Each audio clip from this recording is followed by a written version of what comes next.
Հայաստանի վարչապետն ու Աննա Հակոբյանը Սուրբ Գրիգոր Լուսավորիչ եկեղեցում Սուրբ Ծննդյան պատարագին մասնակցելուց հետո ուխտերթով գնացել են Սուրբ Աստվածածին կաթողիկ եկեղեցի։ Վարչապետ Փաշինյանը եկեղեցու բակում բեմ է բարձրացել, խնդրել ծափահարել իր հակաեկեղեցական արշավին միացած բարձրաստիճան հոգևորականներին ու հայտարարել, թե եկեղեցին եւ պետությունը այսուհետ գործելու են միասնական։ Մենակ չէ եկեղեցին, մենակ չէ պետությունը, որովհետև եկեղեցին եւ պետությունը այլևս իրար հետ են։ Եվ եկեղեցին ժողովրդի համար է։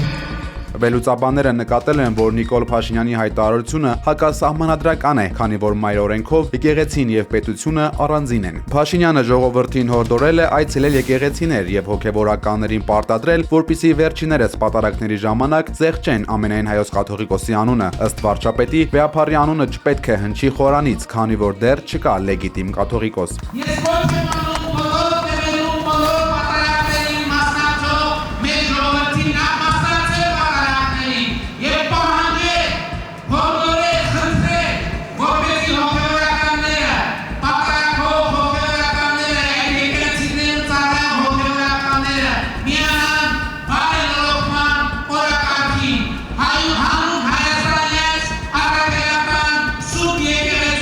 Քաղաքական բնորոշում ստացած այս հավաքը զերծ չի մնացել բախումներից։ Եկեղեցու բակում միջադեպ է գրանցվել 44-օրյա պատերազմում զոհված Արայիկ Բաղդասարյանի մոր Գոհար Դավթյանի եւ վարչապետի կողմնակիցների միջև։ Տեսանյութում երևում է, թե ինչպես է Փաշինյանի աջակիցներից մեկը հրում եւ վիրավորում որդեկորույս մորը։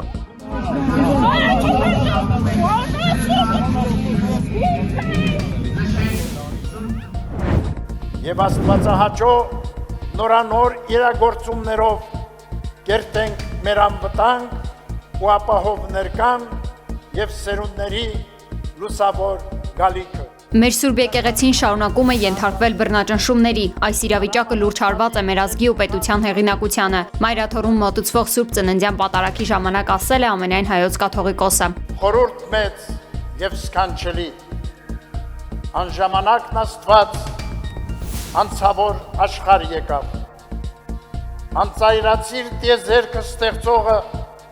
պարփակվեց մարդկային մարմնում,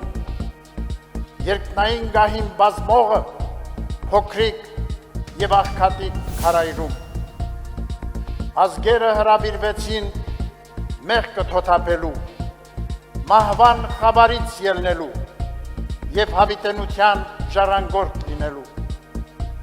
Աստված մարդացավ, որպեսզի մարդը աստվածանա, ուսուցանում են եկեղեցու սուրբ հայրերը։ Իրավի, Աստուծո մարդանալը սկիզբն էր մարդու մաքրագործվելու, սրբագործվելու եւ աստվածանալու։ Սիրելի բարեպաշտ ժողովուրդ, Քրիստոսի ուղենշած այս ճանապարհից խոտորվելը աշխարհը դարձնում է անարդարության, թշվառության ու դժբախտությունների թատերաբեմ, ընկողմում մոլորությունների խավարի մեջ, հանգեցնում անձնական ու հասարակական կյանքի խեղման։ Աղոթք է հնչել նաև Բաքվում ապօրինի պահվող հայ գերիների ազատազրկված սրբազանների, ազգային բարերար Սամվել Կարապետյանի եւ Արցախյան 44-օրյա պատերազմում անհետ կորածների համար։ Ամենայն հայոց կաթողիկոսը իր խոսքում ողջունել է Արամ Ա կաթողիկոսին, Կոստանդնոպոլսի եւ Երուսաղեմի հայոց պատրիարքներին։ Թող բարձրալի Սուրբ Աչի պահպանության ներքո մեր կյանքը լուսավորյալ մնա աստվածային ներկայությամբ, զարդարվի հավատավոր բարի գործերով եւ մենք գոհությամբ փառաբանենք մարդեղացյալ փրկիչ մեր Տիրոջը այսօր եւ միշտ եւ հավիտյան։ Շնորհք, սեր եւ խաղաղություն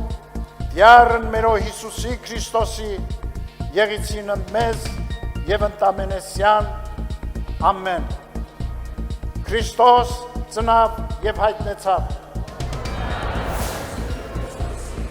Քրիստոս ծնավ եւ հայտնեցավ։ Քրիստոս ծնավ եւ հայտնեցավ։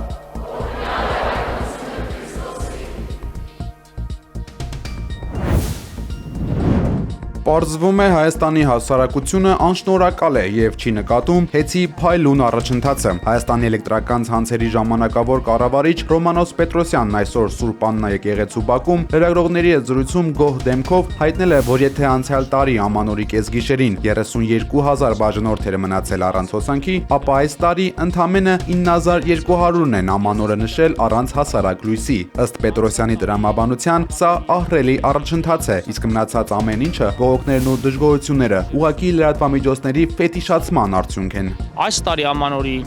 նախորդին հոսանքազրկված է եղել 9,200 բաժանորդ։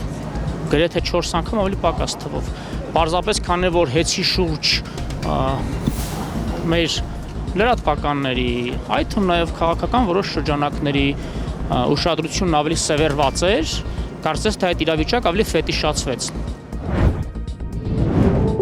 Փարիզում հանդիպել են Ուկրաինայի եւ Ֆրանսիայի նախագահները։ Ելիսեյան պալատում անցկացվող երկկողմ հանդիպումից հետո տեղի է ունենալու կամավորների կոալիցիայի գագաթնաժողովը։ Փարիզում են նաեւ ԱՄՆ նախագահի հատուկ բանագնացներ Սթիվ Ուիթքոֆը եւ Ջարեդ Քուշները։ Նրանք նույնպես մասնակցելու են բանակցություններին։ Բացի ամերիկյան կողմից գագաթնաժողովում ներկա կլինեն Մեծ Բրիտանիայի, Իտալիայի եւ Կանադայի վարչապետները, Գերմանիայի կանցլերը։ Կողմերը կքննարկեն առաջարկվող հրադադարի կետերը, հնարավոր խախտումների արձագանքի եւ Ուկրաինայում բազմազգ ուժերի տեղակայման հնարավորության վերաբերյալ ընդհանուր տեսլականը։ Լեհաստանի վարչապետ Դոնալդ Տուսկը հայտարարել է, որ Փարիզի հանդիպումը վճռորոշ չի լինի Ուկրաինայում հրադադարի վերաբերյալ հարցում։ Նրա խոսքով դեռ չեն լինի պարտավորություններ, որոնք կպահանջեն ինչ-որ լոգիստիկ կամ ֆինանսական լուծումներ, բայց սա կդառնա եվրոպա-ամերիկյան լիարժեք համագործակցության կամքի հաստատում պատերազմից հետո Ուկրաինայի անվտանգության ապահովման,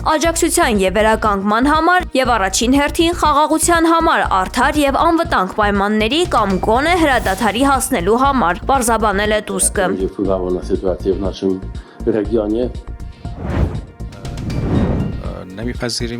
Իրանի արտգործնախարար Աբբաս Արաղչին խիստ քննադատել է ԱՄՆ նախագահ Դոնալդ Թրամփի արտաքին քաղաքականությունը, նշելով, որ Վաշինգտոնը դիվանագիտությունը փոխարինում է ուժով։ Արաղչին հայտարարել է, որ Թրամփի խաղաղություն ուժի միջոցով կարգախոսը փաստորեն հռչակում է ուժեղի իրավունք։ Սա նշանակում է, որ ով ավելի մեծ ուժ ունի, կարող է անել այն, ինչ ուզում է, շեշտել է նախարարը։ Սրան զուգահեռ Իրանի խորհրդարանական նիստում առանձին ուշադրություն է հատկացվել Վենեսուելայում գտնվող իրանցիների անվտանգությանը ճգնաժամային իրավիճակի պայմաններում։ Հարևան Իրանում իշխանությունների դեմ բողոքի ցույցերը շարունակվում են արդեն 9-րդ օրը։ Ցուցարարները վերահսկողության տակ են վերցրել Իրանի Խորամաբադ քաղաքը եւ վերահսկողություն հաստատել կառավարական ենթակառուցվածքների նկատմամբ։ Սոցիալ-տնտեսական բողոքի ակցիայի ընթացքում երկրում ձերբակալվել է առնվազն 1203 քաղաքացի եւ զոհվել ավելի քան 29 ցուցարար։ Իրանական իշխանություններն իրենց հայտարարություններում շեշտում են ակտիվիստների օրինական պահանջները կատարելու մասին, սակայն զանգվածային ցույցերը դեռևս չեն դադարում։ Ես շատ կցանկանայի հնարավորություն ունենալ անձամբ Թրամփին փոխանցել Նոբելյան մրցանակը, այն ինչ նա է արել, պատմական քայլ է, մեծ առաջընթաց դեպի ժողովրդավարության անցում, հայտարարել է Նոբելյան դափնեկիր Վենեսուելայի ընդդիմադիր առաջնորդ Մարիա Կորինա Մաչադոն։ Անկախ Վենեսուելան դա նշանակում է ապահով դաշնակից անվտանգության հարցում հանցագործության կենտրոնի ապամոնտաժում եւ Ամերիկան դարձնում անվտանգության վահան, նշել է Մաչադոն։ Սա տեղի է ունեցել, երբ ամերիկյան մամուլը քննարկել էր, որ նախագահ Դոնալդ Թրամփը մտադիր չէ աջակցել վենեսուելական ընդդիմադիր քաղաքական գործչին, քանի որ 2025 թվականին նա ընդունել է խաղաղության Նոբելյան մրցանակը։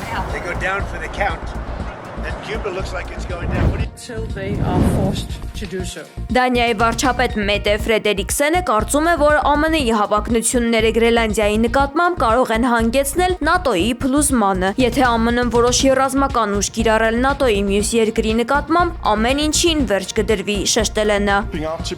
Գրենլանդիայի կառավարության ղեկավար Յենս Ֆրեդերիկ Նիլսենն էլ նշել է, ԱՄՆ-ի ցանկացած ռազմական գործողություն Գրենլանդիայի նկատմամբ կարող է ունենալ աղետալի հետևանքներ։ Թայլանդում ռուս ձմեռ Պապը եւ Ձյունանուշը տեղացիներին ծանոթացրել են ռուսական հոգու եւ մշակույթի հետ։ Նրանք շրջել են քաղաքի փողոցներում, անցորդներին ժպիտներ պարգևել, նվիրել ռուսական քաղցրավենիքներ։